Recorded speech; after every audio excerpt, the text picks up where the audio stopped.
행성을 넘어서 이제 그 별을 이제 보려고 가는데 그 전에 우리가 그러니까 좀 잘 이해를 하려면 물리학을 조금 알아야 되겠어요. 그래서 그 중에서도 특히 빛에 관련된 거를 우리가 별 빛을 보는 거니까 거기서부터 우리가 별을 잘 이해를 하려면 빛에 대해서 잘 이해를 해야 될 것 같아요. 그렇죠? 그래서 빛 주로 오늘은 이제 주제가 빛으로 그 다음에 이제 그 빛을 보는 망원경에 대해서 이제 1시간 이제 해보려고 합니다. 그 빛이라고 하는 게 일단 뭐냐부터 이제 시작을 해야 되겠죠. 네, 이게 우리가 물리학의 연구를 해서 빛에 대해서 굉장히 우리가 잘 이해하고 있어요. 어떻게 보면 과학적으로 가장 잘 이해하고 있는 이 주제가 아마 빛일 거예요. 그 다음에 이 빛이라는 것이 물리학의 역사에 그 끼친 영향도 대단한 거예요. 저 연구를 통해서 우리가 이제 뭐 전자기파라는 것도 발견했고, 그걸 넘어서서 이제 특수상대성 이론, 뭐 이런 것까지, 그 다음에 양자역학 이런 걸 알아내는 데까지 저 빛이라는 게 굉장히 중요해요. 그래서 빛을 이해한다는 게 여러분들에게 과학을 다른 분야를 다루는데도 굉장히 중요한 게 될 거예요. 그래서 첫 번째로 빛이 뭐냐 그러면 이게 빛이라는 게 우리 눈이 여러분들이 다 생각하기에 우리 눈이 뭔가 볼 수 있는 거 뭐 이 빛이죠, 그죠?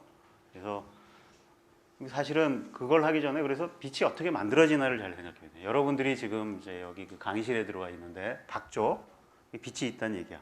근데 이 빛은 이렇게 여기 다 지금 이렇게 전기로 전등 써가지고 다 보고 있어요. 밖에 나가면 이제 낮에는 우리에게 빛을 주는 주 공급원은 태양이죠. 그죠? 태양이 빛과 에너지를 다 줘요. 그 덕에 우리가 살고 있는 거지. 그래서 뭐 옛날에 그 성경, 기독교 성경에서 보면 빛이 있으라, 빛이 있었다고, 세상의 모든 것보다 먼저 태어난 걸로 생각을 했던 거겠죠. 그죠? 근데, 이거를 약간 더 이제 우리가 연구를 해본 끝에 빛이 뭐냐, 물리학에서 내린 결론은 전자기파다 라고 이제 결론을 내려놨어요. 그럼 전자기파가 뭔지를 알아야 되는데 뭐 있다고 칩시다. 전기와 자기장의 진동. 근데 그 중에 우리가 좁은 의미에서의 빛은 눈이 감지할 수 있어야 돼요. 그죠? 사람 눈. 거기에 맞춰져 있는 걸 이제 가시광선이라고 하는데 말 그대로 눈이 볼 수 있는 전자기파란 뜻이에요. 빛이란 뜻이야. 근데 그거는 이제 이 전자기파가 여기 보신 대로 굉장히 그 파장이 뭐 한 무지하게 긴 거부터 굉장히 짧은 것까지 굉장히 많은데 그 중에 이제 이 부분에 해당하는 거, 그거를 이제 우리가 좁은 의미의 빛이라고 생각할 수 있죠. 그죠? 근데 지금 내가 이제 여기서 얘기하려고 하는 건 이걸 좀 확장해가지고 약간 더 넓은 의미에서 이제 빛을 얘기하려고 그래요. 넓은 의미의 빛은 모든 파장의 전자기파이고, 그 다음에 저 빛이 왜 만들어지고 어떻게 우리가 디텍트하느냐, 감지하느냐라고 하는 거는 모두 이 전자기 상호작용을 통해서요. 그리고 저 빛이라는 게 결국 전기와 자기 현상을 일으키는 매개체로서 역할을 하게 됩니다. 그래서 넓은 의미의 이 전자기파를 빛이라고 생각을 하고, 그렇게 따지면 가시광선이라는 게 파장에 따라 이렇게 우리가 빨주노초 파남보 하는데 굉장히 좁은 영역이에요. 이거 외에도 다른 파장을 가진 많은 전자기파들은 다 이름이 있어요. 그래서 여기 보면 이거를 이제 우리 눈이 감지할 수 있는 거를 이제 가시광선, 그보다 파장이 긴 쪽으로 가면 적외선이라고 그러죠. 빨간색 쪽 바깥에 있는 뜻이라는 적외선. 그 다음에 그보다 더 파장이 길어지면 이제 마이크로파라 그러고, 그 다음에 이제 더 길면 이제 레이디오 웨이브라 그래요. 전파라 그래요. 예. 그래서 용도가 다 달라요. 파장에 따라 보이는 성질이 굉장히 달라 보인다는 얘기예요. 겉보기로는 달라 보이는데 본질적으로는 다 똑같은 전자기파다라는 거고, 반대로 가면 이제 여기 자외선이 있고 더 짧으면 X선, 그보다 더 짧으면 이제 감마선이라고 부르고 있어요. 예. 그 다음에 이 빛을 잘 이해하려면 또 빛이 사실 어디서 나오는 것도 잘 알아야 되는데 여러 가지 이제 이 빛이 나오는 방법이 있는데 중에 우리에게 이제 제일 중요한 건 사실 위에 있는 두 가지예요. 뭐냐면 하나는 뜨거운 물체가 빛을 낸다는 거예요. 예. 그러니까 온도가 올라가면 다 빛을 내요. 저 뜨겁다의 기준이 뭐냐? 없어. 주어진 물체는 모두 자기가 가지고 있는 온도에 맞는 빛을 내요. 예. 그래서 여러분들도 빛을 내. 여러분들 몸도 빛을 내는데 한 번도 본 적이 없지. 그지? 여러분들 몸이 빛나는 거 본 적 있어요? 그거는 우리가 몸이 내는 빛을 감지할 장치를 안 가지고 있기 때문에. 예. 우리 몸에서 나오는 빛은 적외선이에요. 근데 사람은 적외선을 감지하는 방법이 있어요. 뭐예요? 우리 몸이 적외선을 어떻게 감지해? 내가 적외선을 쬐면 몸이 따뜻하다고 느끼잖아. 그죠? 그러니까 이런 데 있는 거야. 온도가 올라가서 느끼는 거야. 그러니까 그냥은 직접적으로 못 느낀다는 얘기지. 이게.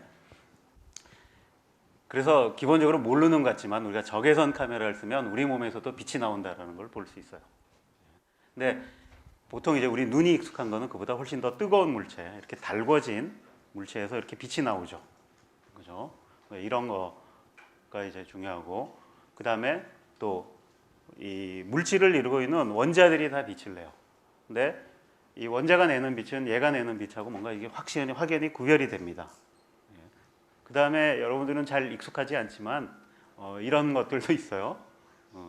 전기를 띈 놈이 이렇게 가속이 되면 그러니까 전자기파를 내요. 오늘 이제 싱크로트론 복사라 그래. 그 다음에 이 전자기파도 충격파라는 게 나와요. 여러분 충격파라는 거 들어봤어요?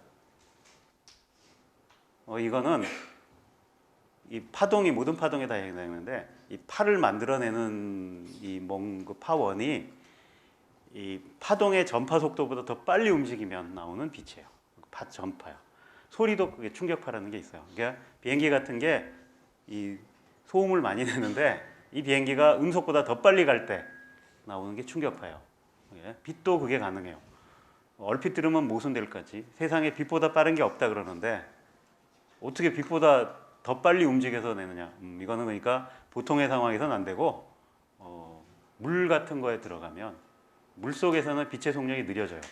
근데 거기서는 물 속에서의 빛의 속력보다 더 빨리 움직일 수 있는 거지. 그럴 경우에 이런 빛이 나와요. 그런 걸 이제 체렌코프 라이트라 그래. 뭐 등등 이런 것들이 쭉 나오는데, 그래서 저 빛을 이제 어떻게 감지하느냐라는 건데, 이 사람은 이 빛을 감지하는 장치 눈이 있죠, 그죠? 네. 이게 그 한때 미국 영화 배우 중에 이제 가장 예쁜 눈을 가졌다는 배우였어요. 누군지 아는 사람? 모르겠지. 베티 데이비스라고. 자, 이렇게 아름다운 눈을 우리는 좀 과학적으로 좀 들여다보면 이렇게 생겼다 그러죠. 그러니까 이 장치를 그대로 가져온 게 사실 카메라예요, 그죠? 여기 보면 렌즈가 있고 여기 뭐 이제 굴절률이 있는 물질로 채워져 있고 뒤에 이렇게 스크린이 있어요. 그걸 이제 망막이라고 그러고 그 스크린 안에는 이렇게 빛을 감지하는 이 시세포라는 게 있어요. 사람의 시세포는 4가지 종류가 있어. 크게 2가지가 있어요. 하나는 여기 보면 이렇게 막대기처럼 생긴 게 있고 원뿔처럼 생긴 게 있죠. 그래서 이 막대기처럼 생긴 거는 주로 이제 밝기, 명암을 감지하고 이게 원뿔처럼 생긴 거는 이렇게 이 색깔별로 이렇게 감지하게 돼 있어서 우리가 색을 컬러를 인지할 수 있는 이제 그런 능력이 있다 그래요. 그래서 3가지 다른 종류가 있어서 이게 이제 여러분들이 이렇게 그 빛의 삼원색 이런 거하고 약간 관계가 있어요. 그렇죠? 근데 뭐 여기서 지금 생물학 하려는 건 아니니까 이런 장치를 통해서 우리가 빛을 감지하는 건데, 사실 이 저걸 이제 옛날에는 그러니까 맨날 눈으로 보고 하늘을 관측을 했잖아요. 근데 그러다가 이제 이 엄청나게 노고를 필요로 하는 거예요. 이게 좀 세밀한 관측을 하려면 계속 쳐다봐야 되는데 이게 눈을 망원경 저반 렌즈에다 대고서 몇 시간 쳐다본다, 이거 보통 일이 아니에요. 그래서 웬만한 끈기가 없으면 일하기 힘들어요. 근데 거기에 이제 그 획기적인 변화를 가져온 게 이런 사진 기술이 발전한 거죠. 19세기에 이 사진술이 나오면서 그러니까 이 천문학이 이제 굉장히 획기적으로 발전해요. 그러니까 일단 이거는 한번 찍어서 보관을 한 다음에 낮에도 연구할 수 있잖아. 그걸 들여다보면서 하늘이 어떻게 되겠구나라는 걸. 그래서 이제 지금도 이제 이런 거 쓰는데 이거 이제 사진 검판이라는 거죠. 이렇게 유리판 위에다가 이거 이제 화학이에요. 그러니까 빛에 반응하는 물질을 발라서 이 사진을 얻어내는 거죠. 이게 또 이제 은의 화합물을 많이 쓰고 그게 이제 필름으로 왔다가 지금은 이제 이런 거 주로 쓰죠. 걸 이제 CCD라고 보통 부르는데 차지 커플드 디바이스라고 해서 이렇게 빛이 들어오면 이렇게 전류가 흘러서 감지해요. 근데 이게 그 기술 개발은 이제 1970년대 된 다음에 1980년대, 그 90년대 거치면서 지금은 뭐 여러분들이 너무나 흔하게 쓰고 있어요. 여러분들이 가지고 있는 모든 휴대폰에 다 들어있지. 그래서 아무 데서나 사진 찍을 수 있잖아. 근데 그 여러분들 휴대폰에 있는 그 카메라도 상당히 훌륭한 거예요. 요 감지 장치로만 보면은 굉장히 훌륭해. 다만 나쁜 건 뭐냐면 눈이 작아. 그럼 볼 수 있는 한계가 생겨요. 그러니까 아무리 감지 장치가 좋아도 들어오는 빛이 적으면 안 되잖아. 근데 그런 한계는 있지만 어쨌든 굉장히 이제 예민한 장치가 들어 있는 거고, 사실은 이 CCD의 발전이 또 천문학의 또 한 단계 이 업그레이드 되는데 역할을 해요. 그러면 그 전에는 사진을 찍어놨다 그래도 이 사진을 분석하려면 결국 사람이 해야 돼. 보면서 해야 될 거 아니야. 그래서 저 지난 시간에 얘기한 여러분들한테 얘기 안 했나? 하여튼 이 19세기 말에 이제 20세기 초에 천문학자들은 일생에 걸쳐서 사진을 수십만 장 분석을 합니다. 예. 근데 그러던 거를 그럼 지금 뭘로 하겠어요? 컴퓨터로 해요. 빨라. 그리고 컴퓨터는 이런 게 굉장히 중요한 역할을 이제 하게 돼요. 빨리빨리 찾아낼 수 있다는 뭐가 바뀌었는지를. 그런데 이제 그런 한 게 이제 CCD 카메라의 역할이에요. 그래서 이런 걸 통해서 우리가 빛을 감지를 해서 이제 무슨 일이 일어나고 있나 보는 거죠. 그다음에 저런 걸 통해서 이제 뭔가를 알아내려면, 그러니까 빛이 어떤 성질을 가지고 있나라는 걸 잘 알아야 돼요. 그래서 여기에 대한 연구는 제법 오래됐어요. 그래서 아마 여러분들이 아는 사람 중에 이제 빛을 체계적으로 연구하는데 이제 큰 기여를 한 사람은 뉴턴이에요. 그죠?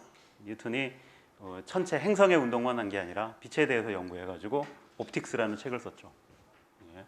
그 후에도 이제 많은 사람이 이걸 연구를 해요. 그래서 빛이 뭐다라는 게. 근데 그 빛이 가지고 있는 성질을 보면 첫 번째는 이게 직진한다는 거죠. 이게 그림자가 생긴다는 거지. 비치는 데하고 안 비치는데 이게 직진하기 때문에 그런 거예요. 이게. 그래서 그 천문 현상 중에 이런 것 때문에 생기는 대표적인 현상이 일식과 월식이죠. 태양빛을 이렇게 달이 가려가지고 여기 지구에 이제 그림자가 생기는 게 이제 일식이잖아. 해가 안 보이는 거지. 예. 그러니까 완전히 안 보이는데 안 보이는 뭐 이런 거 다 보이는 거고. 그 다음에 또 이렇게 빛이 이런 경계면을 만나면 두 가지 현상이 일어나요. 하나는 이렇게 반사가 돼서 나가는 거고, 또 하나는 이 경계면에서 안쪽으로 들어가는 거예요. 이 들어갈 때 곧장 들어가는 게 아니라 이렇게 들어가는 길이 이렇게 꺾여요. 이걸 이제 굴절이라 그래요. 그건 이게 얼마나 꺾이느냐 하는 거는 요 물질이 이제 어떤 성질을 가지고 있느냐에 따라 좌우되더라라는 거고, 그다음에 반사는 항상 들어온 각하고 나온 각이 똑같게 반사가 일어난다라는 걸 잘 알고 있어요.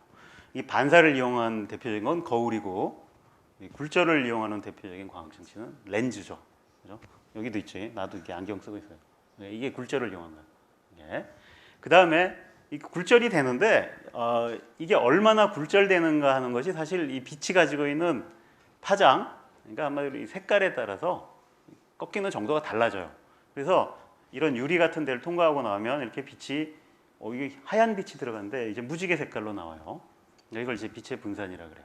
그러니까 이게 사실은 이 하얀 빛이라는 것이, 그러니까 여러 가지 파장의 빛이 막 섞여 있는 빛이라는 거지. 그래서 그런 거를 내가 분리해낼 수 있다는 걸 이제 발견했어요. 저 분산이 된다는 현상은 누가 제일 먼저 발견했을까요? 이게 뉴턴이 한 일이야. 이런 현상이 생긴다는 걸 발견했어요. 그 다음에 이 빛이 이제 파동이다라는 성질을 나타내주는 거에 대표적인 게 이제 회절과 간섭을 얘기해요. 이건 여러분들에게 조금 익숙하지 않을 수도 있는데, 이 빛이 이렇게 조그마한 구멍을 통과하면 이게 그림자 놀이, 여기 정말 직진만 한다면 요 상이 요거만 보여야 돼. 사각형이 생겨야 되는데 사각형이 안 생기면 이렇게 빛이 쫙 퍼져요. 이렇게 보여. 이런 걸 이제 회절이라 그래요. 이건 보통 파동이 가지고 있는 성질이에요. 어떤 파동이든지 이게 좁은 영역에 오면은 그 좁은 영역에서부터 이렇게 원처럼 퍼져나가게 돼 있어요. 이게 여러분들 그 바닷가에서 파도가 밀려올 때도 파도가 일직선으로 쫙 밀려오는데 앞에 방파제에서 딱 막아버리면, 그리고 배 들어오는 조그만 구멍만 뚫어놓잖아요. 그럼 그 파도가 밀려 들어올 때 여기만 일직선으로 이렇게 들어오지 않고 이렇게 퍼지면서 들어와요. 이런 걸 이제 회절이라 그럽니다. 근데 회절이 일어나면서 또 이게 여기 보면 이렇게 여러 개의 그 슬릿을 그 구멍을 뚫어 놓으면 이거하고 다른 모양으로 나와요. 이게 그러니까 어디는 밝고 어디는 어둡고 하는 현상들이 생겨요. 이게 파동과 파동이 만나서 더 높아지는 데가 있고 더 낮아지는 데가 있는 거예요. 이런 걸 이제 간섭이라 그래요. 이게 빛이 모두 이런 현상을 일으킨다는 거죠. 그래서 이런 현상 때문에 사실은 이게 이제 그 우리가 뭔가 관측을 할 때는 저게 한계로 작용할 때가 많이 있어요. 그래서 예를 들어서 내가 물체를 보면 그 물체의 끝이 얼마나 선명하게 보이느냐. 내가 빛을 통해서 보면 이렇게 그 회절이 일어나는 정도보다 더 정확하게 끝을 볼 수가 없어요. 근데 그게 빛이 가지고 있는 파장에 의해서 결정돼요. 보통 빛이 이제 눈으로 보는 빛은 파장이 500나노미터에서 한 7, 800나노미터 되는데, 그러니까 예를 들어 그런 빛을 써가지고 내가 물체를 보면 그 빛이 가지고 있는 파장보다 더 정확하게 끝을 볼 수는 없다는 얘기지. 거기서부터 회절 현상 때문에 끝이 흐려져요. 물론 대부분의 경우에 우리가 그거보다 더 정확하게 볼 일이 없어. 그래서 별로 중요하지 않은데, 이게 현미경을 본다든지 그 다음에 그 자세히 들여다봐요. 별도 망원경으로 자세히 들여다볼 때는 저것도 문제가 돼요. 정확하게 내가 파악하는 데는. 그 다음에 또 빛이 가지고 있는 성질 중에 이제 편광이라는 게 있어요. 이건 이제 빛이 횡파기 때문에 나타나는 현상이에요. 그러니까 이 빛이 진행하는 방향이 이렇게 있으면 빛은 그 진행하는 방향에 대해서 항상 수직 방향으로 진동을 해요. 전기장애장애등이. 그래서 이 진동이 하는 방향이 이렇게 두 가지 면이 있을 수 있어요. 그래서 이쪽으로 진동하는 거, 이쪽으로 진동하는 거. 그래서 이런 걸 이제 횡파라 그러는데, 이게 보통 우리가 보는 빛은 이게 잡다하게 섞여 있어요. 마구 진동하는 놈들이 섞여 있어서 이걸 잘 모르는데, 이걸 우리가 잘 이렇게 이제 뽑아낼 수가 있어요. 어느 특정한 방향으로 진동하는 걸. 그런 걸 해주는 걸 이제 보통 편광판이라 그래요. 영어로는 폴라라이저라 그래. 많이 들어봤을 거야. 여기 보면 두 개의 폴라자, 이거는 이제 어느 방향, 특정한 방향으로 진동하는 성분만 뽑아내는데, 이걸 평행하게 두면 이렇게 통과가 돼요. 빛이 평행한 걸 이쪽으로 진동하는 놈만 쭉 가는데, 두 개를 수직으로 놓으면 각각은 통과하는데, 이게 수직으로 놓으면 이게 한쪽으로 통과하는 것만 막아버려요. 그래서 수직 놓으면 아무것도 통과를 안 하게 돼. 이런 걸 보인다라는 게 이제 빛의 편광이라 그래요. 저것도 굉장히 응용이, 천문학에서도 어떤 그 특정한 이제 무슨 소스에서 오는 빛들은 편광이 돼 있는 수가 있고, 그 다음에 예를 들어 이제 이게 자기장 같은 게 걸리면 그것도 빛이 편광이 되고, 이런 걸 이용해서 이제 천문 연구에도 저 편광을 이제 볼 필요가 있을 때가 있어요. 그다음에 일상생활에서는 여러분들이 이 가장 이제 앞으로 흔하게 보게 될 이 편광의 응용은 TV예요, 사실. 이 TV의 이제 LCD 디스플레이는 사실 대부분 저 편광을 이용하고 있어요. 그 빛의 밝기를 조절하는데. 그다음에 또 저거를 이용하는 게 여러분들 그 3D TV. 그러니까 3D TV가 어떻게 가능하냐 하는 게, 이게 평면에서 어떻게 입체를 볼 수 있느냐라는 걸 실현하는데 다 이거 써요. 빛이 편광이 있다는 걸 씁니다. 그래서 자세하게는 설명 안 할게요. 이거 일로 가버리지? 그다음에 이게 이제 사실 이게 그 넓은 의미의 빛은 이런 모든 이런 전자기파에 해당해서, 얘네들을 이제 어디다 써먹고 있고 어떻게 감지하고 하는 거는 여기 쫙 해놨어요. 그래서 우리가 눈으로 보는 거는 여기 요 작은 영역이고, 뭐 적외선, 자외선 이게 다 어떻게 내고 뭐 하는 걸 보여주는 거죠. 파장이 아주 짧은 놈은 투과력이 점점 좋아져서 사람 몸 정도 다 뚫고 지나가요. 그래서 통과 못하는 이제 뼈 같은 거는 이렇게 보여주죠. 그래서 안에 뼈 같은 거 보는 데만 쓰는데, 사실 이거 파장을 잘 조절하면 내가 사람 몸 속에 들어가는 두께를 조절을 할 수가 있어요. 그래서 잘 맞추면 옷만 투과하게 할 수도 있어, 엑스레이로. 여러분들 옷을 입고 있어도 여러분들의 홀딱 벗은 사진을 찍을 수가 있는 거지. 뭐 그런 기술. 그다음에 적당히 조절하면 이렇게 그 컨테이너 박스 같은데 그 안에 안 열어보고도 뭐가 들어있는지 사진 다 찍을 수 있어요. 이런 데 다 쓰고 있고, 그보다 더 파장이 짧아지면 얘는 투과력이 너무 좋아져서 여러분들 몸을 그냥 대부분 다 뚫고 지나가요. 아무 일 없이. 그다음에 이제 저 긴 쪽으로 가면 이제 또 전파 뭐 이런 데 쓰이고 있죠. 오늘 그 이 휴대폰 통신하는데 쓰이는 게 이제 마이크로파에 해당해요. 1GHz 정도 되는. 그다음에 이 전자레인지에 쓰는 게 보통 이제 2.4GHz로 요거하고 비슷해. 얘가 쓰는 최대 파장 주 진동수 정도에 해당해요. 공유하고 있어. 여러분들 휴대폰도 이게 전자레인지하고 똑같이 작동할 수 있어요. 다만 출력이 좀 다를 뿐이야. 이제 그렇지만 내 생각에는 이게 전화기 되고 이게 특히 이제 여자분들 30분 이상이 귀에 대고 듣는데 안 좋아. 약간 여러분들의 뇌가 익을 수 있어. 그 정도 한다 그러면 이어폰 꽂고 하세요. 멀리 거리를 두고 1시간씩 붙잡고 있으면 아무래도 안 좋겠지. 이게 전자레인지 여기 근처는 익을 수 있어 진짜.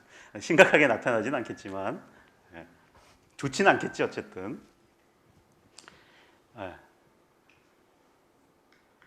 자꾸 딴 쪽으로 돌리네. 자, 그다음에 저 빛이 이제 얼마의 속도로 이제 속력으로 움직이느냐라는 것도 이제 중요한 건데 지금 현재 이제 요 값으로 돼 있어요. 그러니까 1초에 30만 킬로미터 간다라는 걸로 돼 있고 심지어는 현재는 이거를 이제 내가 1m를 정하는 단위로 쓰고 있어요. 그러니까 빛이 1초 동안 간 거리가 이만큼이다. 그래서 소수점 없이 딱 끊어지죠. 1m를 정의한 거야. 네, 그렇게. 그다음에 이제 이 빛의 속력을 재려고 사람들이 굉장히 많이 노력을 했어요. 초반에 했던 시도들은 다 실패하고 실패한 이유는 너무 빨라가지고 잴 방법이 없었던 거예요. 세상의 모든 것보다 다 빠르니까. 예, 그러다가 뭔가 그럴듯하게 정말 빛의 속도가 유한하고 뭐 근사적으로라도 값을 얻은 거는 이게 이제 1676년에 레머라는 사람이 이게 뉴턴이 이제 행성의 운동에 대해서 다 설명하고 그래가지고 행성이 어떻게 돌고 다 이해하고 나서 이제 망원경 써가지고 갈릴레이가 망원경도 만들었고 하니까 목성의 위성을 이제 그때 열심히 관측을 해요. 예. 그래서 저걸 어디다 써먹을 데가 없을까를 많이 연구를 해요. 근데 그때 당시에 제일 크게 써먹는 건 뭐냐면 그때가 대항해 시대야. 그러니까 유럽 사람들이 저 아메리카 가서 이제 아메리카를 개척한다는 미명하에 약탈하던 시절이야. 예. 근데 그때 제일 중요한 건 뭐냐면 항해 기술이에요. 배 타고서 내가 지금 어디 있나를 알아내는 거야. 이거 굉장히 중요하지. 자기 목숨이 걸린 일이니까. 바다에 둥둥 떠가지고 아무것도 없는데 내 위치가 어디쯤일까? 이거 어떻게 알아? 밤에는 별 같은 거 보고 별의 이렇게 방향 이런 걸 보고 잡는데 그걸로는 방향은 잡을 수 있는데 내 위치는 잘 몰라요. 이게 그렇잖아. 내가 어느 방향으로 간다라는 건 정할 수 있는데 내가 지금쯤 어디 있을까? 이런 걸 알려면 그러니까 별자리 같은 걸 정확하게 해야 돼. 지금 이 시간이 몇 시고 그러니까 시계가 하나 정확한 게 있어야 되고 그 다음에 그 시기에 나타나는 별들의 위치를 알면 그 각도 재가지고 이제 알아내는 방법들을 무지하게 연구를 해요. 근데 그런 것 중에 이제 이 목성의 위성이 나타나는 시간 뭐 이런 거 해가지고도 해보려고 막 시도를 하고요. 그러다 보니까 이런 걸 굉장히 정밀하게 관측을 해요. 그러니까 얘가 정확하게 언제 나타나서 언제 사라지는가. 시간도 중요한 거지, 그러니까. 이제 그런 걸 막 하다 보니까 이제 이 목성의 위성이 나타나는 시간이 요 뉴턴의 법칙으로 계산을 할 수가 있어요. 여기 한 바퀴 도는데 얼마 걸리고, 그러니까 언제 나타나고 언제 사라질 거다. 목성에 가려서 안 보이는 데가 있는 거지. 뒤로 가면 안 보일 거 아니에요. 그런 것들을 계산을 해봤는데 계산한 거하고 관측한 거하고는 항상 안 맞더래. 이쪽에서 관측할 때는 얘가 생각보다 늦게 나타나고 이쪽에서는 빨리 나타나고 하더라는 거예요. 이게 왜 그럴까 생각했는데 이 레머라는 사람이 이게 목성에서 지구까지 오는데 그러니까 요때 관찰할 때고 요때 관찰할 때고 나타나는 시간이 안 맞더라는 거야.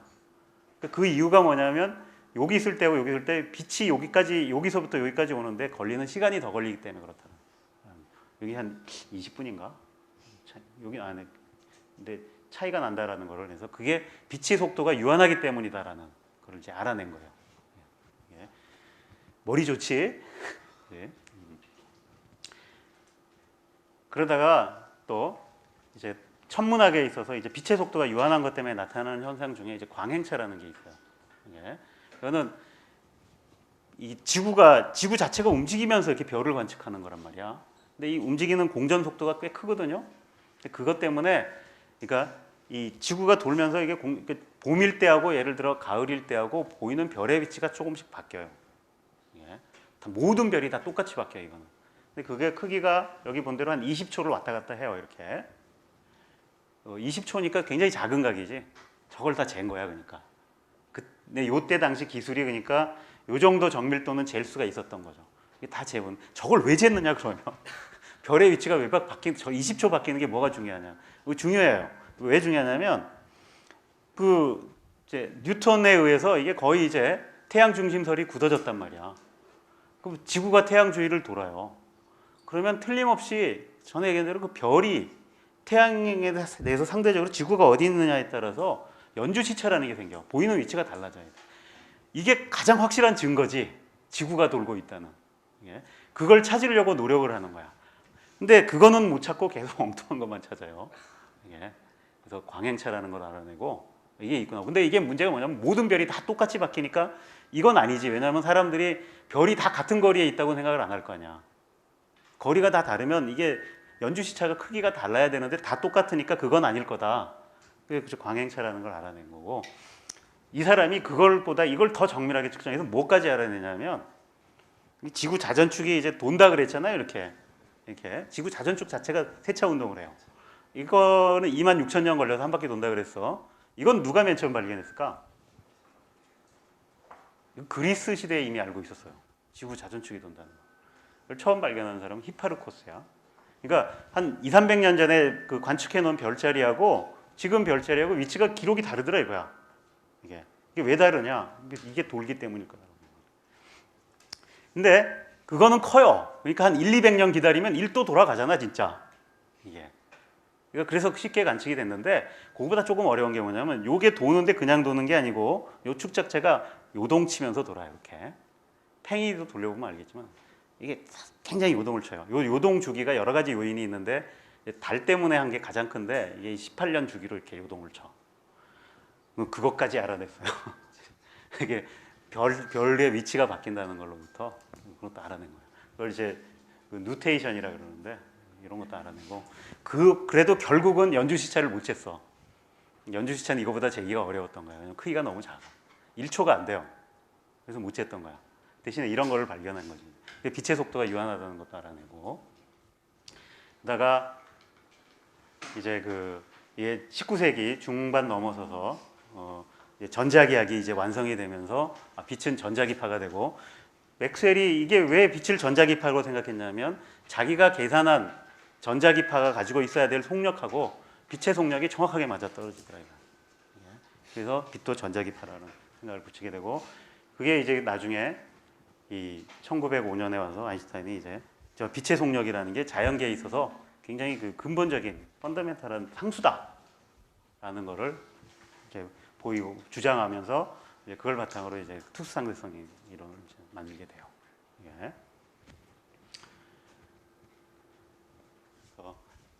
뭐 다 자세한 얘기가 있지만 이제 여러분들이 너무 어려운 이제 특수상대성 얘기는 나중에 기회가 되면 하기로 할게요.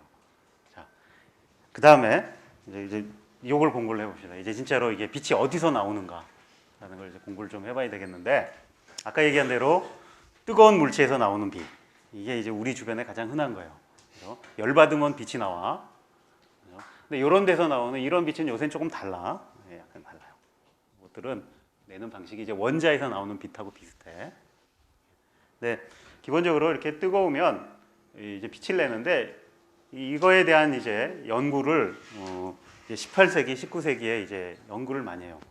그때가 어느 시기냐면 산업혁명이 나던 시기야. 예. 영국이나 유럽에서 산업혁명이 나면 제일 필요한 산업이 뭘 것 같아요? 1차로 뭐가 필요해? 기계를 만들어야 돼.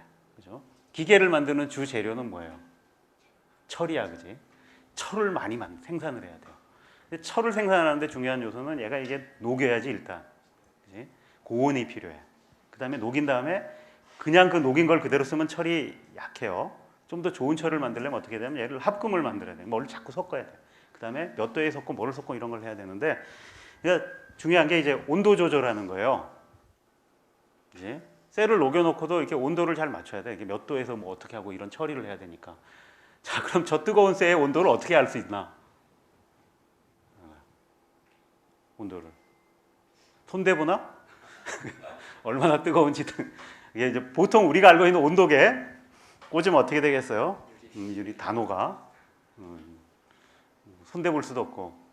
근데 그때 그 장인들은 어떻게 알았냐? 걔가 뜨거워서 달궈지니까 이게 시뻘겋게 돼. 그 시뻘겋게 되면 더 뜨거워지면 노랗게 되는데 그 색깔이 변하는 걸 보고 얘가 온도가 얼마 된다라는 걸 알아내는 거야. 예. 근데 사실 그거를 사람들이 제대로 이해하고 싶었던 거지. 그러니까 여기도 보면 이게 이제 용암인데 여기 시꺼먼 데는 이제 적외선 나오는데요. 여기 근처로 가면 여기가 더 뜨거워. 여러분들은 근처에 가면 이게 적외선만 나오고. 근데 보면 어디는 노랗고 어디는 빨갛단 말이야. 이게 뭘 뜻하냐? 그러니까 어디는 더 뜨겁고 어디는 덜 뜨겁고 하는 거야. 이게. 그래서 이제 여기서 뭔가 이렇게 빛이 나온다라는 걸 알아낸 거죠. 그리고 그 빛이 나오는데 그 나오는 빛의 색하고 그다음에 양이 뭔가 얘가 얼마나 뜨거운 거하고 관계가 돼 있는 것 같아. 그죠? 그런 걸 알아낸 거지. 그걸 이제 제대로 한번 연구를 해보려고 하니까 사람들이 굉장히 어려움을 많이 겪어요. 이게. 그래서 이런 걸 이제 이 복사를 조사를 하는데 이렇게 빛을 내는 걸 이제 이상적인 물체를 가지고 보통 연구를 해요. 그 이상적인 물체가 흑채라는 거야. 흑채는 뭐냐면 들어온 모든 빛을 흡수하는 거예요. 그 시꺼먼 덩어리란 얘기지. 그러니까 근데 이 흡수를 잘하는 놈이 또 방출도 잘하게 돼 있어 원래. 들어온 만큼 나가게 돼 있기 때문에 얘는 빛을 잘 받아들이고 잘 내보내는 거예요. 그래서 가장 잘 내보내는 애가 온도가 예를 들어 T라는 온도, 주어진 온도가 있을 때 빛이 나가는데 이게 빛이 단일 파장의 빛이 나가는 게 아니라 여러 가지 빛이 섞여서 나가요. 그거에 이 스펙트럼을 이제 계산해 보려고 사람들이 많이 시도해요. 그래서 일단 실험을 많이 해보죠. 이제 어떻게 빛이 나오나부터 해봤더니 그걸 통해서 이 두 가지 법칙을 알아내요. 하나는 뭐냐면 빛이 얼마나 나오느냐인데 이제 슈테판 볼츠만의 법칙이라고 해서 여기서 나오는 빛의 양은 에너지의 양이에요. 그러니까 에너지의 양은 온도 사승에 비례한다. 그러니까 온도가 올라가면 올라갈수록 굉장히 빨리 늘어나는 거야. 우리 몸은 얼마짜리예요? 36.5도짜리야. 근데 물리학에서의 모든 온도는 절대 온도로 해야 돼. 기준이. 그러면 절대 온도는 우리가 알고 있는 섭씨 온도에다가 대략 273도를 더해줘야 돼요. 그럼 우리 몸은 대략 300도야. 그죠? 그럼 300도에 해당하는 복사가 나와요. 예, 그 에너지 양을 계산할 수가 있어. 그러니까 여러분들도 걸어다니는 난로야. 그걸 이제 간단한 연습 문제로 계산해 볼 수 있는데 나가는 양만 계산하면 여러분들이 1kW짜리라고 생각하면 돼. 여러분들 몸이 대략 엄청난 이 전열기예요. 물론 계속 1kW를 소비하면 여러분들이 곧 에너지가 바닥이 나서 죽을 거야. 그건 나가는 양만 계산한 거고 들어오는 것도 있잖아. 그러니까 밸런스는 들어오고 나가고로 이제 맞추는 거니까. 그러니까 여러분들이 추운데 오래 있으면 죽어요. 왜냐면 들어오는 건 별로 없는데 나가는 건 많습니다. 얼어 죽는 거예요. 그렇죠? 너무 뜨거운 데 있으면 반대로 들어오는 건 많은데 나가는 건 한계가 있잖아. 그러면 이제 내가 익어 죽는 거예요. 예. 근데 그렇고 또 다른 하나는 뭐냐면 얘가 무슨 색깔로 보이냐도 온도에 따라 달라지죠. 그러니까 제일 많이 나오는 빛이 뭐냐라는 건 온도의 역수에 비례한다는 거예요. 온도가 높아질수록 파장이 짧아져요.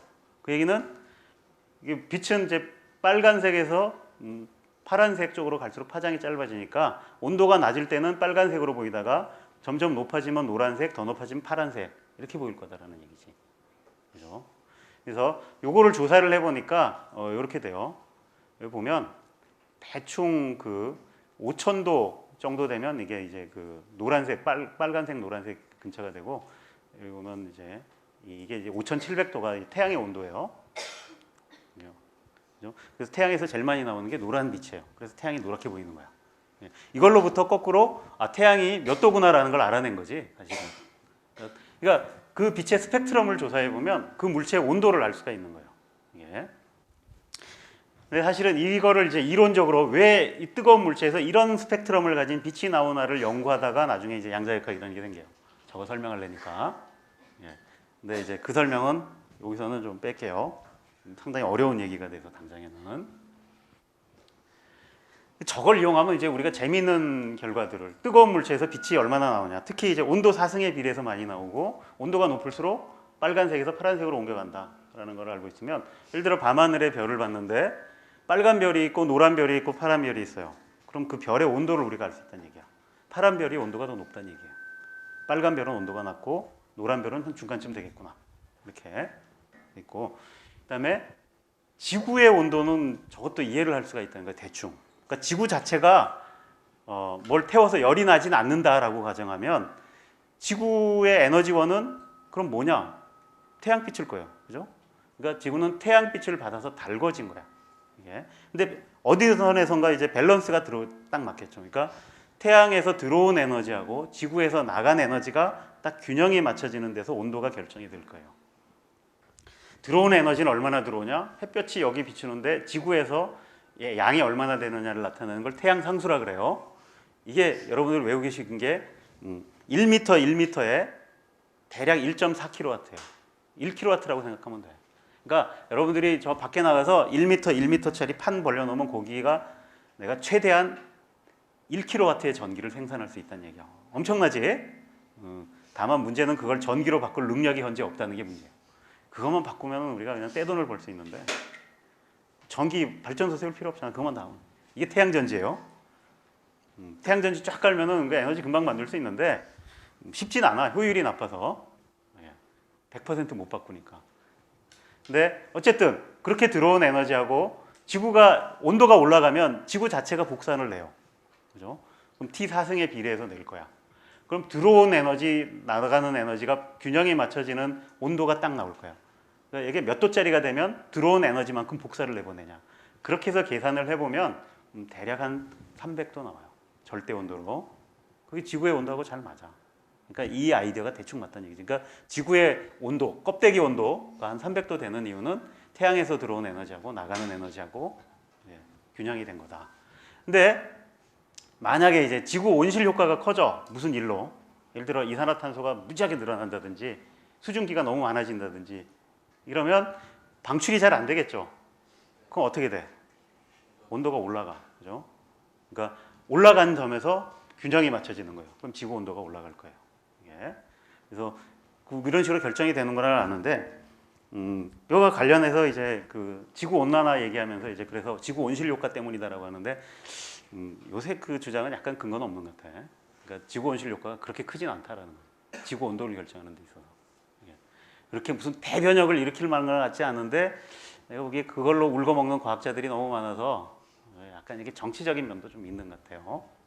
근데 어쨌든 이렇게 이해할 수 있다라는 거고, 다음에 이제 이건 이제 쓸데없는 얘기인데, 그러니까 저걸 이용하면 그러니까 스테판 볼츠만의 법칙을 이용하면 내가 지옥의 온도도 추정할 수 있다라는 거야. 그다음에 천국의 온도도 추정할 수 있어서 해봤대. 한 사람이 연구를 해봤대. 이걸 진짜로 어느 저널에다 냈어. 편집장이 그냥 재미삼아 실어줬어. 자기 저널을 띄우려고 했는지. 내용이 뭐냐? 천국은 지옥보다 더 뜨겁다야. 왜 그러냐? 근거가 뭐냐면 천국이 몇 도인가에 대해서 이제 고민을 해봐야 되는데, 이게 이 기독교의 이제 성경을 찾아보니까 뭐 여기저기에 이제 이 힌트가 나오는데, 이제 그 천국이 지구가 마지막에 종말, 세상의 종말이 와서 천국이 오면 그때 달빛이 햇빛같이 밝아진대. 예? 그러니까 해가 하나 더 생기는 거야. 그 다음에 해는 7배가 돼서, 그죠? 7날의 빛과 같다. 이게 뭔 얘기인지 정확하게 해석은 안 되지만 하여튼 7배 되고 7날의 빛과 같이 한꺼번에 세진다니까 7 곱하기 7, 49배가 밝아진다. 그러니까 달도 하나 보탰으니까 50배가 밝아지는 거야 이제. 태양이 50배 밝아지면 지구의 온도가 몇 도가 되겠나 계산해 본 거예요. 현재보다 빛이, 그러면 50배 밝아지면 사실 그러니까 들어온 빛의 양은 밝기에 비례하고 나가는 파생에 비례하니까 T의 4분의 1의 비례, 그러니까 배수의 4분의 1 비례해서 온도가 올라갈 거야. 50의 4분의 1 해보니까 2.66배 올라간대요. 현재 온도가 300도 K니까 2.66배 하면 780도 K고 섭씨 온도로 고치면 525도래. 천국이 오면 지구가 뜨거워지는 거야. 그러니까 태양이 밝아져서. 예. 근데 지옥의 온도는 어떻게 하냐? 지옥의 온도에 갔더니 이게 지옥이라는 데가 뭐 유황으로 타는 못에 다 사람들 집어넣어서 죽인대. 근데 유황으로 타는 못이니까 이게 유황 연못 아니야. 그 액체 유황이야. 근데 생각보다 이 유황이 끓는 점이 낮아. 예. 그래서 뭐 끓는 점이 이게 444도밖에 안 돼요. 이게 지옥의 온도는 이거보다 높으면 안 되지. 그러면 다 기체가 됐을 테니까 유황이. 이제 그래서 이거보다 낮아야 된다. 그래서 천국의 온도는 525도, 지옥의 온도는 448도보다 낮아야 되니까 천국이 지옥보다 더 뜨겁다라는 결론을 냈어. 그랬더니 이 논문이 이제 나가고 사람들이 얘기를 하니까 어떤 사람이 반박을 했다고. 그게 뭐냐면 이게 잘못 에스티메이트 됐다. 왜냐면 이 유황의 끓는 점은 지옥을 1기압으로 봐서 한 거다. 지옥이 1기압인지 어떻게 하냐. 그치? 기압이 높아지면 끓는 점이 올라가요. 그래서 이 사람이 과감하게 지옥의 압력을 에스티메이트하는 시도를 해봤어. 그랬더니 어떻게 계산하냐. 지금까지 지옥에 간 사람 수를 계산해 본 거야. 지옥의 사이즈분의 지옥에 간 사람 수. 압력 나오지. 자기가 추정해봤는데 무지하게 기압이 높더래. 그래서 이 기압에서는 유황의 끓는 점이 훨씬 올라가서 지옥이 더 뜨겁다라는 결론을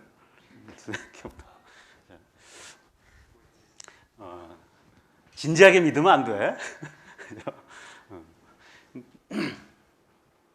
자, 이게 이제 뜨거운 물체에서 빛이 나오는 거는 저렇게 이해를 했어요. 여러분 이거 잘 알고 있어야 돼. 그러니까 기억을 해야 될 거는 온도가 높으면 빛이 많이 나오는구나, 그죠? 당연하게 얼마나 많이 나오냐? 온도 사승에 비례해서 많이 나온다. 이게 슈테판 볼츠만의 법칙. 그 다음에 색깔도 바뀌어. 그러니까 우리가 봐서 색깔이 바뀌면 이게 파장이 점점 짧은 쪽으로 가면 온도가 올라가는 거예요. 그러니까 빨간색에서 파란색으로 자꾸 가면 그래도 온도가 더 높고, 아주 높으면 자외선 나오겠지. 아주 낮으면 적외선 나와요. 우리 몸은 300도 K야 적외선 나와요. 우리 몸에서 적외선 나온다 하는 거고, 아주 낮으면 점점 내려가서 나중에 전파가 나오는 거지. 그렇게 될 수 있다. 자, 그 다음에 이제 원자도 빛을 내는데 얘는 그냥 놔두면 나오는 게 아니라 원자를 흥분시켜야 돼. 뭔가로 이렇게 흥분을 시키면 얘가 들떴다가 가라앉으면서 빛을 내요. 근데 얘가 내는 빛은 아까 뜨거운 물체가 내는 빛하고는 다른 게, 뜨거운 물체가 내는 빛은 여기 보다시피 모든 파장에, 그러니까 여기 있는 해당하는 모든 파장의 빛이 다 섞여 있어. 그러니까 이런 색깔 저런 색깔 모든 빛이 섞여 있는데, 원자가 내는 빛을 보니까 이렇게 특정한 파장의 빛만 나와요. 이렇게 이게. 그래서 이거가 이제 이 19세기의 중요한 발견이야.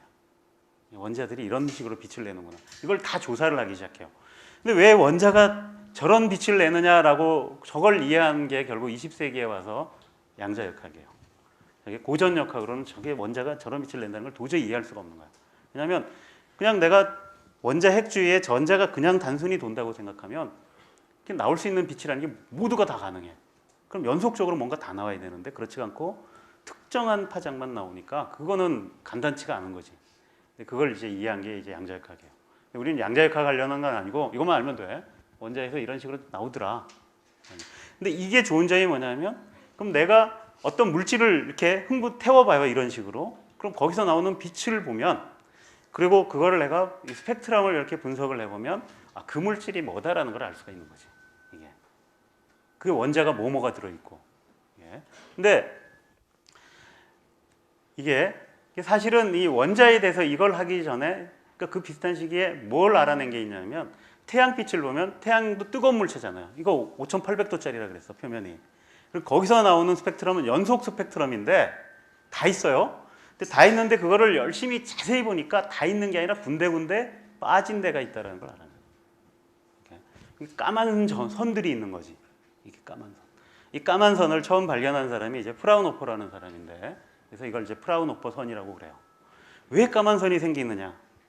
프라운호퍼가 쉽게 생각을 해냈어요. 그거는. 뭐냐면 태양이 있으면 거기서는 연속적인 빛이 나와요. 근데 이게 태양의 대기를 통과해서 와야 돼. 근데 대기에는 원자들이 있어. 가스들이, 분자들도 있고. 그럼 얘네들이 빛을 흡수해요. 흡수해서 없애버리는 거지. 그래서 딴 데로 보내버리는 거야. 방출은 가는 쪽으로 안 하고 딴 데로 해버리니까.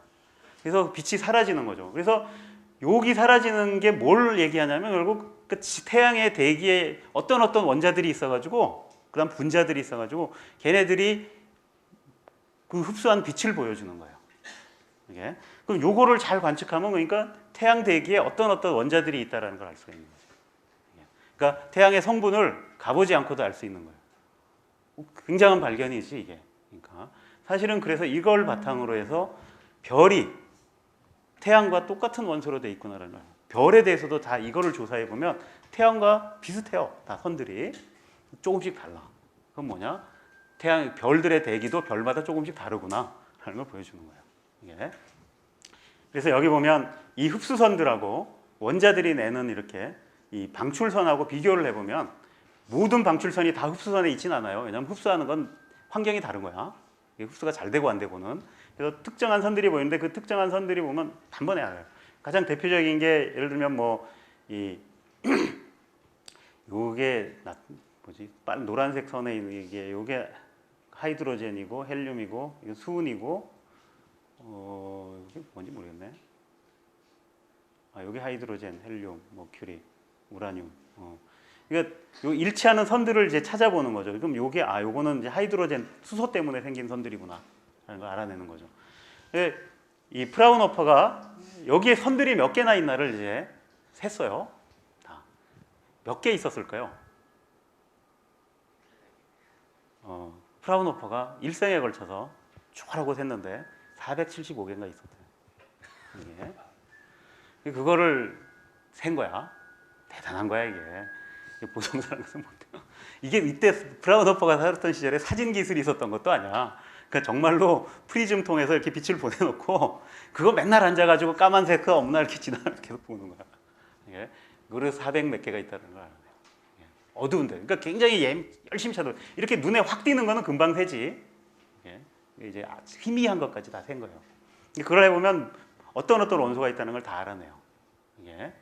그 다음에 그때 당시에는 이제 이게 이런 선들이 이제 이런 그 원자들이 내는 선과 일치한다라는 걸 다 알아내가지고 그런데 요 선들 특히 이제 요런 게 이제 요건 이제 나트륨 선이었나?